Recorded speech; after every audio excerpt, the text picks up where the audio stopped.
Hello, everyone. My name is Cynthia Ruiz, and I am so excited that I am going to be talking with Azucena Maldonado, the founder and the mastermind behind the Latina Golfers Association.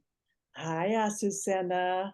Oh, Cynthia, it's such a pleasure to be here with you. And I feel humbled and honored that you reached out to me and said, let's share these moments together to share them with everybody else. So really, it's humbling. It's humbling and I'm loving it. I'm loving it. Well, you have a big milestone coming up. It's going to be your quinceanera. So excited. I mean, imagine Cynthia, and that's the exact date, March 11th.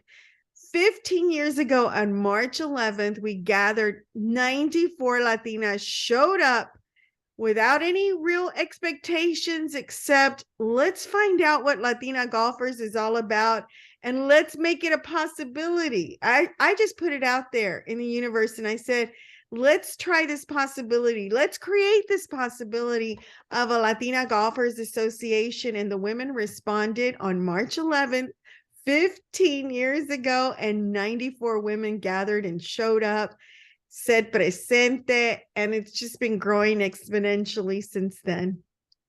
Well, congratulations on all your success. You have inspired so many Latinas and created an amazing network.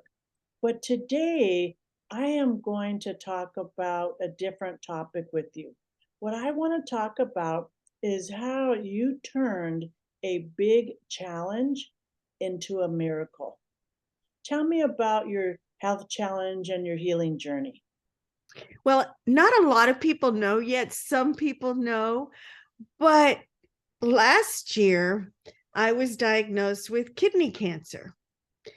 And that totally came out of left field. It just really was a shock, as it always is when somebody hears that you have a cancer diagnosis. So it was the same for me. But it was a really interesting journey. It happened about mid last year of 2022. And I will say that, I never, you just never imagine it's going to be you. So I never was a person that said, why me? I just thought, never thought it was going to be me. So how do we deal with this? And I have to say that in my consciousness, in my soul, I knew that I had to respect it. Obviously, you want to respect it. It's happening. It's reality. It's happening. I didn't want to deny it, but it never really quite became a part of my consciousness, if that makes any sense. It was there intellectually, but it really wasn't a part of me. I respected it, but wasn't a part of who I was. It didn't become a part of who I am. And so I knew I was going to have to deal with it. I knew that I had to follow protocol. The universe somehow was putting people in my path before and throughout that had been through this experience that helped guide me, help comfort me. And so all of this was coming together. And meanwhile, of course, Latina Golfers has to continue. So I just continued, as was certainly. I wanted to respect what was happening in my life. So I slowed down some. I canceled some things. I postponed some things. But for the most part, we kept going. And so most people had no idea in terms of the level of activity because we just kept going. And so now, finally, last month in January, I had the procedure. We were able to save a part of my kidney. In fact, the doctor said he recreated my kidney. He created a new kidney and he did beautiful origami art with my kidney to make it a mass.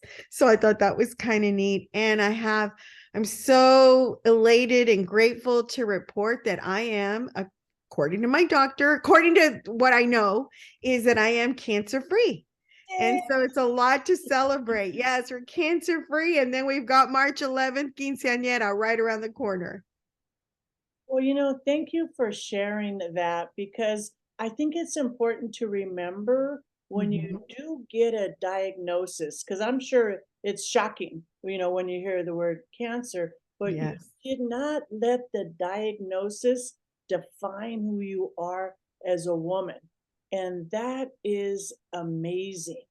So I know it was not an easy journey, but you've always handled your journey with dignity and grace and perseverance. And, as a woman, I'm just so proud of you and proud of you for even sharing this because we don't know who this is going to inspire. So when you had those really dark moments, what kept you going? Yes, there were dark moments. I'm not going to say it was an easy journey. Uh, there were dark moments. I did have a great support group around me that helped me throughout all of this. What was revealed to me, what came to me during all that time, is that for those people who did know or did find out, they came to me immediately and would just say, we're here to help, whatever you need. And so you start embracing that, because that's not a thing that a lot of us do. We don't ask for help. We don't ever let people know what's going on, the madness in our life. And yet, when people found out or are finding out, even to this day, they're immediately saying, oh my gosh, we need you here in this planet, on this planet. We need Azucena here and the Latina golfers here. So whatever we can do to be there with you, by you, whatever you need, they would be there for me. So golly, just knowing that you've touched people's lives, in a way where they're inspired to give it to you right back. So those were beautiful moments, endearing, heartfelt, emotional for me. And that really gave me a lot of strength, a foundation to say, you know what? I am going to be here. We're going to get through this and we're going to do it as a familia. And so that really did help me quite a bit.